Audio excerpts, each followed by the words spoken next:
So, hi guys. This morning, today I'm gonna show you my skincare routine. So, I have a very dry lips, so I've been using this lip therapy, the Vaseline one. Yeah, I have also yung kinakamay, kinakamay, yung parang nasa maliit lang siya na, no? And this always has been my, yan. This is always my um, lip therapy ever since talaga. Hygienic niya. Kasi tatanggalin mo lang to. Parang siyang lipstick form, no? Naka-bullet lipstick. So, ganyan mo lang. Diba? Hindi mo siya kailangan hawakan. Unlike yung isa, yung parang nakatop. So, kailangan mo siyang kakamayin mo siya. So, last month, March 1, was my wedding day. And sobrang nag-breakout ako after. Lagi naman even yung prenup shoot ko, after ko talaga ng makeup, after buong araw ng shoot, winash off ko agad yung makeup. Kasi takot ako na magkaroon ng breakout. So, kasi last year, sobrang bad ng breakouts ko kasi sila yung skin barrier ko. And then, as time, kasi mahilig ako mag-explore ng mga skincare eh. Sobrang, so, first and foremost, nagtutoner ako. If you have dry skin, hindi mo kailangan mag-toner ha.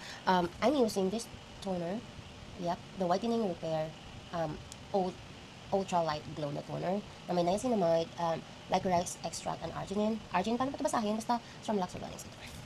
So, if you have dry sensitive skin, or if you have dry skin, ang paggamit ng toner is optional lang. So, hindi mo kailangan magamit ng toner. Pero kasi ako, hindi kumpleto yung skincare ko pag walang toner. Kaya gumagamit ako. Yun lang. Hindi mo kailangan damihan. And, tingnan mo lang siya sa face mo. Hindi ko lang. Para lagi kong nilalagyan. Pag ganun lang. One stroke lang. Ganun. Lagyan ko one stroke lang. Tapos, baliktad na naman siya.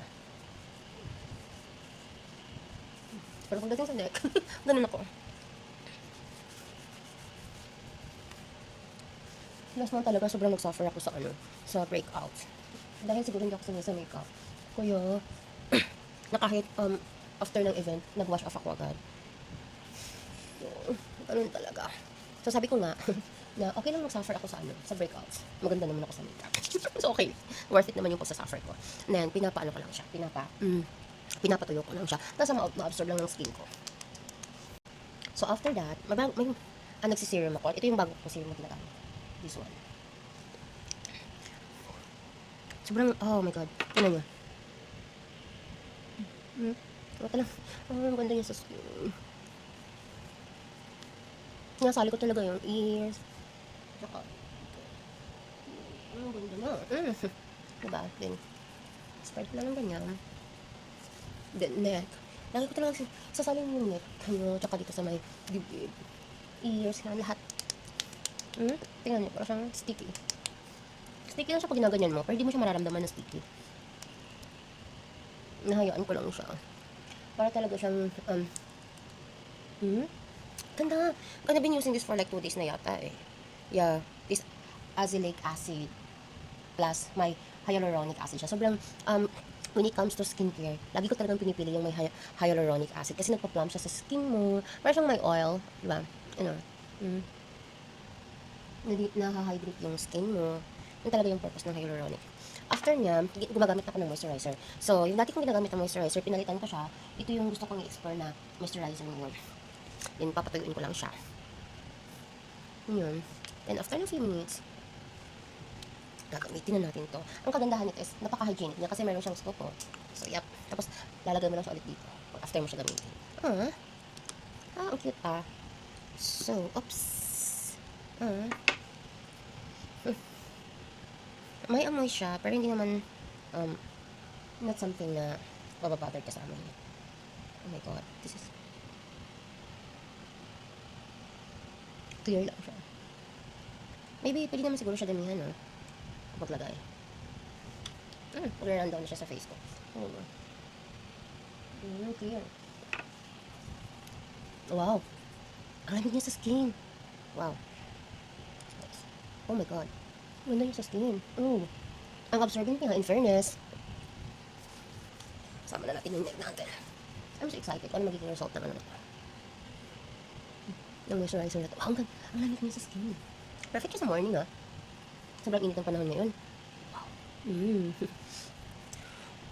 Wow, nice. Ang lamig niya sa skin, ha? Yun.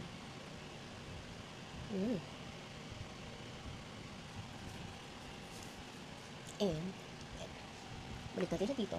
Charan! Ah! Diba? Perfect. Ooh, ang lamig niya sa skin ka. Gagalinin mo lang siya. And after a few minutes, ayaw mo natin siya ma-absorb na ating skin. After a few minutes, na parang alam mo na-absorb na siya ng skin mo. Grabe, may sunscreen. Ito lang yung tanging sunscreen, hindi ako nag-breakout. Meron pa akong ibang sunscreen dyan, pero takot na ako mag-try. Kasi nga, nag-breakout ako. Unlike dito, hindi ako nag-breakout. Pero kasi mahal yung iba kong sunscreen, kaya susubukan ko pa din sila. Tingnan nyo naman.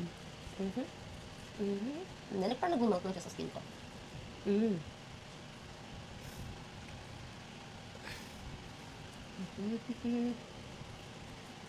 Walang cut to. Walang cut.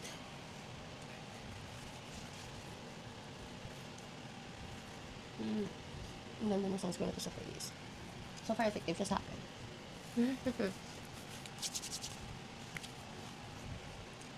And then, yung color na ginagamit ko.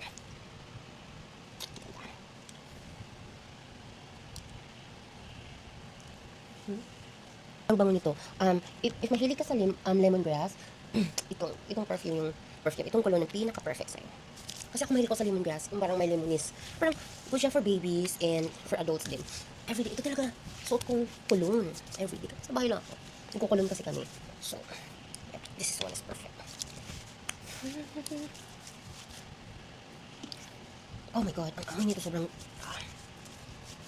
amoy baby ka nito. Amoy baby.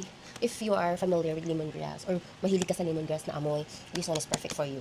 Yes, kasi ako mahilig ako sa lemongrass. So parang may citrus na parang citrus na scent. Sobrang mahilig ako doon. Kaya binili ko to. Nabili ko to sa SNR. Hindi ko na alam online kung meron to.